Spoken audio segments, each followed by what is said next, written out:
Welcome, Tim Murphy. If you could just introduce yourself, tell me who you are, what you do, that kind of thing.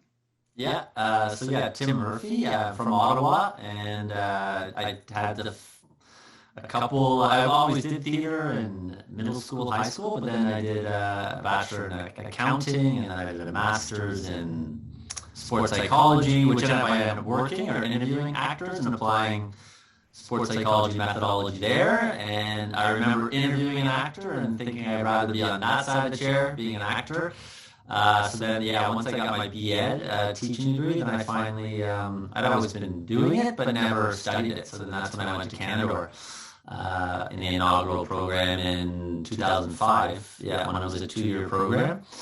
And then from there, it was really one of the courses was writing your own solo show, and I just really took to it and had a great character and built a show around it, and then started touring, and I've been doing it since 2000. I self-produced in 2008. I wrote the show in 2007, so it's been 14 years of, or even really 15 of creating and performing solo shows. So, Wow, yeah. 15 years. And in that time, I've seen that you've traveled quite a bit.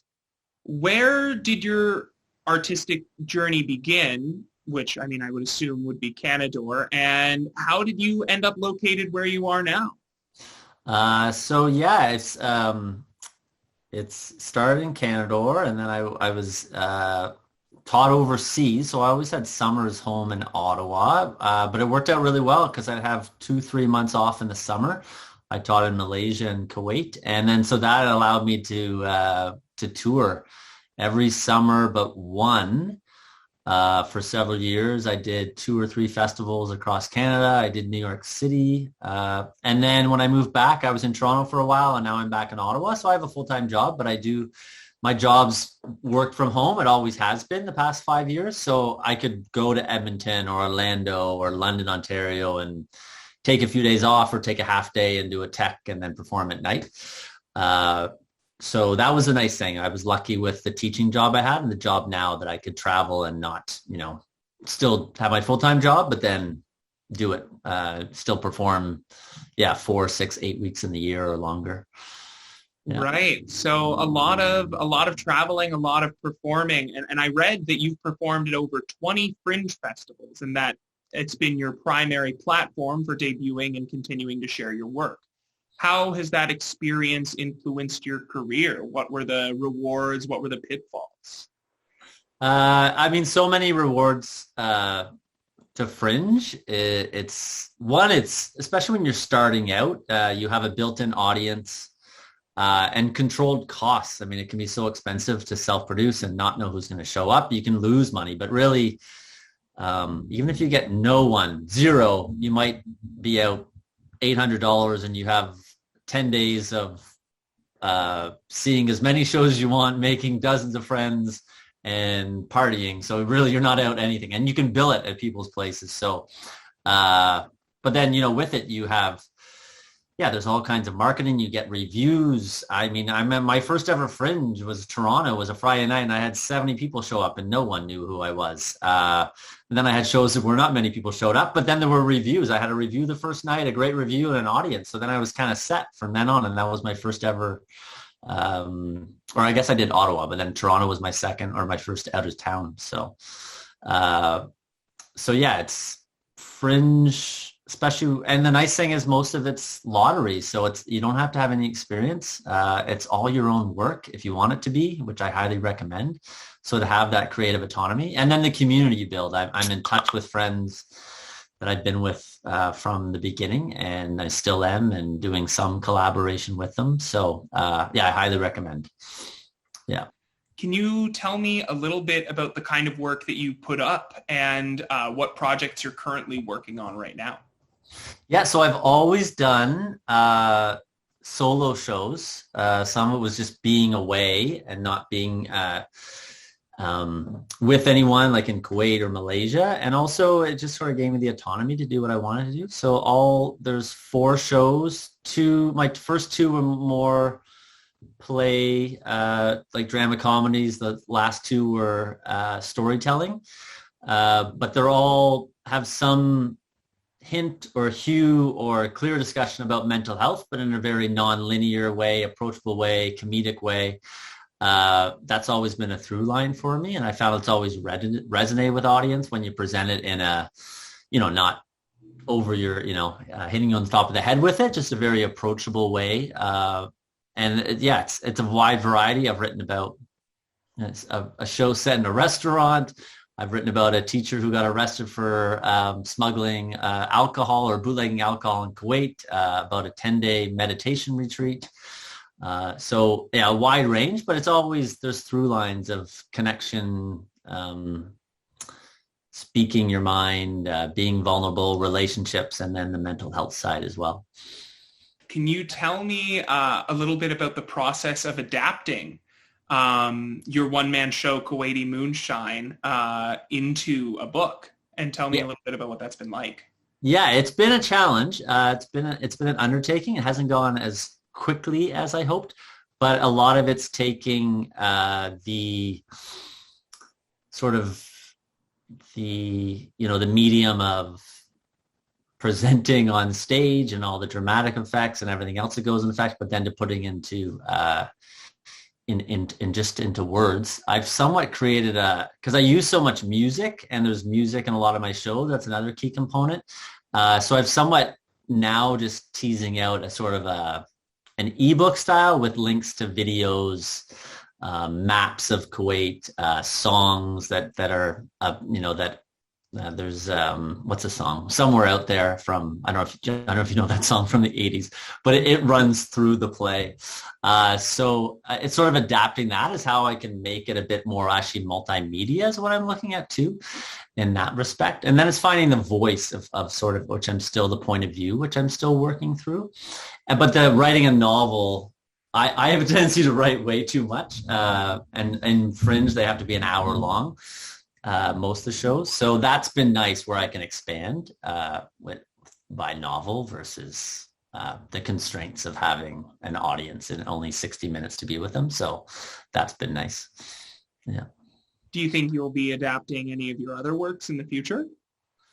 I've sometimes thought Blind to Happiness, which was my first show that I developed in Canadore, and then I reworked it after I toured it for several years. I thought it could go well actually as a film, and maybe even as a short film, like taking some vignettes from it. But I haven't done anything with it. That's always kind of been in the back of my mind though, as maybe a possibility down the road. So, but right now, it's just the Kuwaiti Moonshine that I'm adapting. Sure. Yeah. Now, how has the pandemic affected your artistic endeavors? Yeah, it's been tough, especially, all the Fringes were canceled. Not canceled, most of them went online, but I didn't have, I have some archival stuff that's been videotaped, but not good enough quality to be shared. And a lot of mine, it just wasn't, some of them are doing live online shows, which I've considered, but it just didn't feel like it was going to serve the show. So that's been tough. And every year, going to the Fringes, and there's a huge community of people that I know, that's what I really miss. It's kind of, especially Edmonton Fringe and Winnipeg Fringe. It's kind of like summer camp. You got like 50, 100 of your best friends and you're just hanging out and seeing shows. So that I really miss. So I've, stayed in touch, Zoom calls and watching other people's shows and getting on Facebook Messenger and whatever, sharing that experience. But that's been, there's definitely the performance, missing that, but it's also the sense of community, people that you see that I've known for 10, 12 years that I don't see in person that I miss. So that's affected it. And also the great thing about Fringe is you can see as many shows you want for free. There's a whole password system.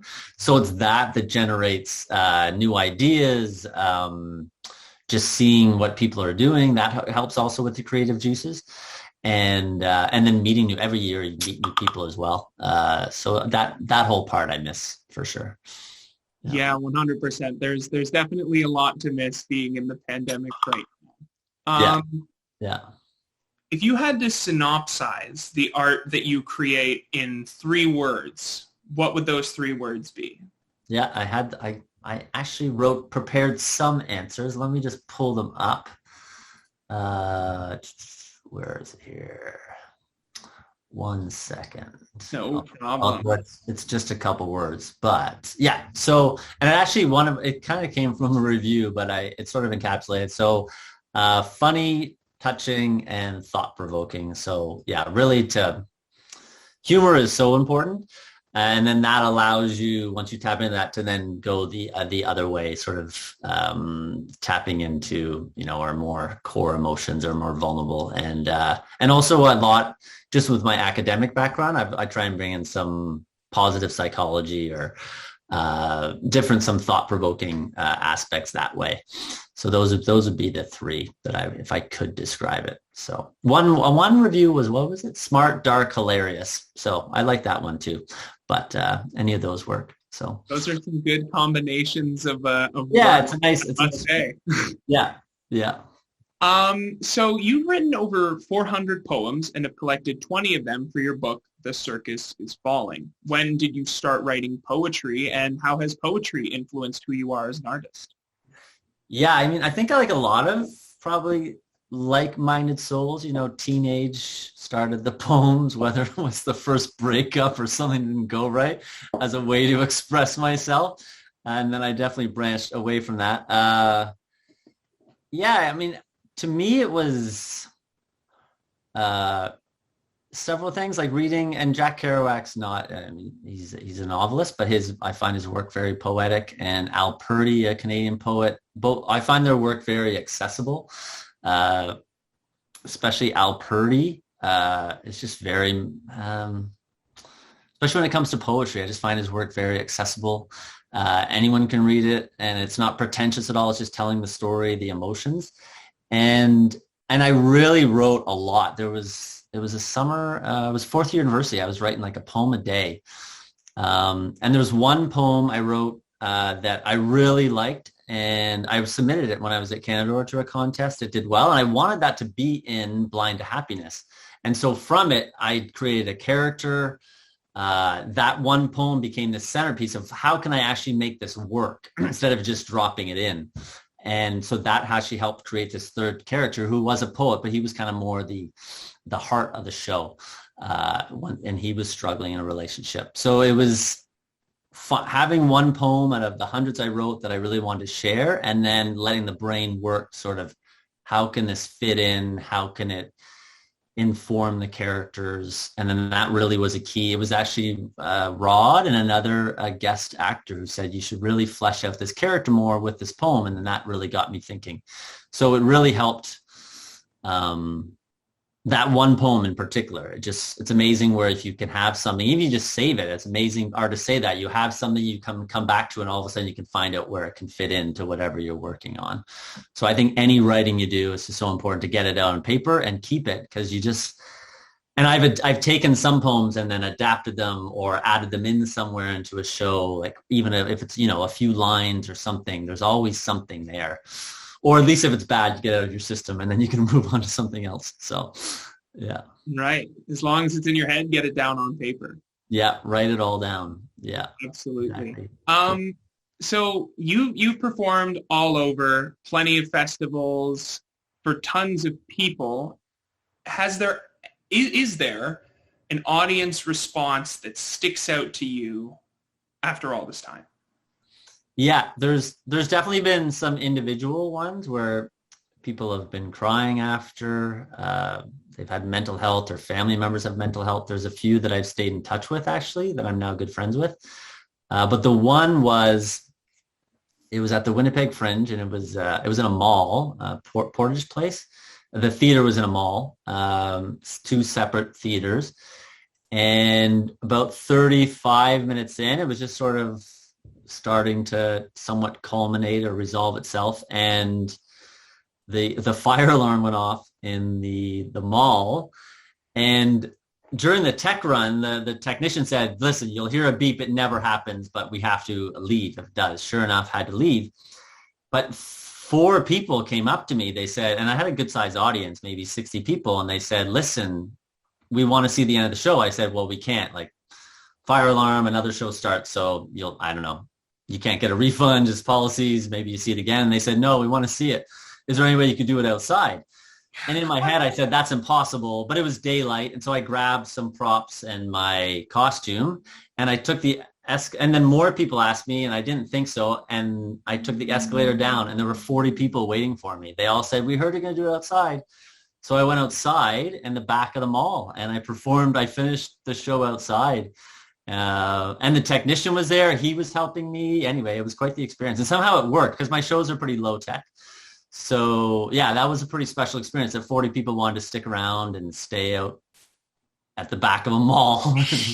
Yeah. So that's really, really cool. Honestly, I've never quite heard of someone just up and moving their show outside to. Yeah, it was like the show must go on, and yeah, it was pretty special. So that is what they say. Is there a real life moment or memory that has inspired you, or something that you've created artistically? Yeah, everything. Yeah, I mean.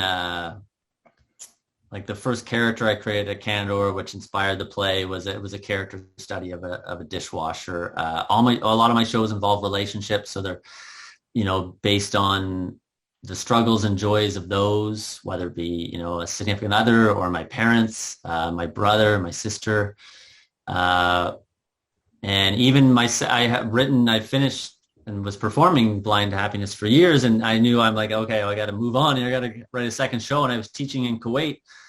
And I just posed a question, like, what's a big conflict that a teacher could have? What could happen? And alcohol's illegal there, but a lot of people consume it and bring it in the country or buy illegal bootleg stuff. And I just said, well, what if a teacher was in the wrong place at the wrong time and they were in jail? And so, I mean, from that, I drew all kinds of, not that I was ever in jail, but I drew on all kinds of experiences. And then, I wrote my storytelling too. Those are all based on very much, I might, stretch a few things here and there for dramatic or comedic effects, but those are all now based on, 100%. And I remember specific moments, like even with both my parents, of saying afterwards, I think this could work in a show, telling the story of some breakthroughs that I had with them. So, I mean, I think every artist, it's what rings true, and some that will really just take a nugget and then expand it. But I think a lot just pull from it. And then when it comes to substitution, you don't need to be thinking too far when it comes to substitution. You're just thinking of that moment. So that it's nice to tap into the emotional. You're not substituting, you're actually recalling that moment and what happened.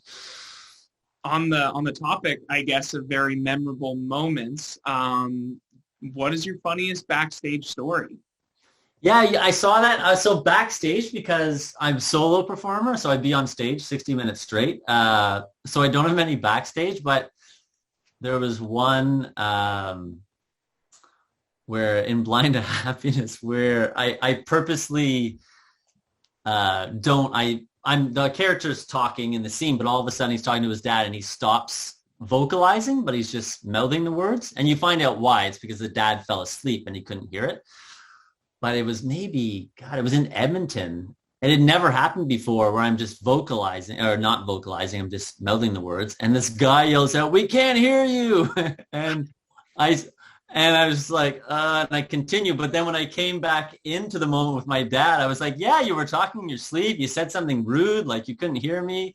So I totally worked in that. And then the audience was just howling because they knew this guy was not picking up on. So it was nice. And it's happened in you get these moments, things happen in the audience. And then if you can riff and play off of it.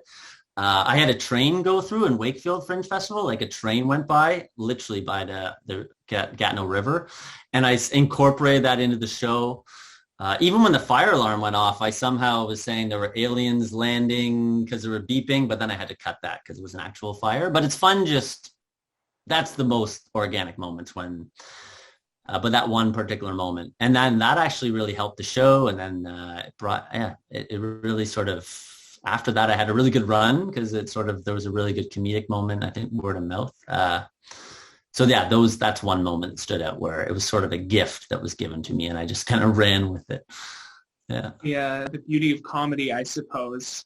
take whatever's going on and just sort of implement that into the Yeah, show. and if you can do it so, if it can fit in, if you just, it's like it was meant to happen and you run with it, then, I think we've all been there as performers. There's those golden moments. Yes, this can work, and you run with it, and the audience is there with you because they're seeing you on your feet. And so it's like, yeah, it's improv on stage, but it's within the play that's scripted. So yeah, it's pretty magical. We've all been there where it's just things, the stars align and we go with our gut and our gut is right. So yeah.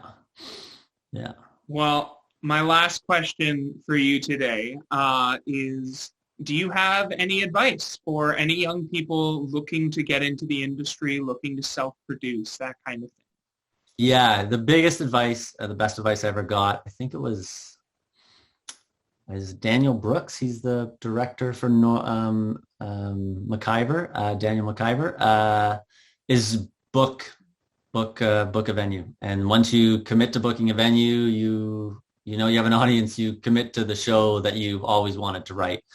And really the best way is Fringe. One is the cost. I mean, you can, a show might cost you $120 to have the venue and technician and marketing. You have an audience, you have media, and then you have a community. So don't wait for someone to come along. I know you said you're in the devised theater. I think that's the best way to go. Most people that just do pure acting, get an agent right away. A lot of them don't last because they don't, inevitably they won't get a gig and then they don't know where to go from it. So create your own work, share it, commit to share it, and get a community going. At the beginning, I didn't work as much with people as I should, but then I involved a dramaturg and director and much more than before. And that's huge too, is have a community of people that you really can work with well. But then, being in Toronto is so great. There's so many artists that you can expand your circle and get to know people. So yeah, write, produce, and commit to it. And work with people. Those would be the biggest. And also create your own work.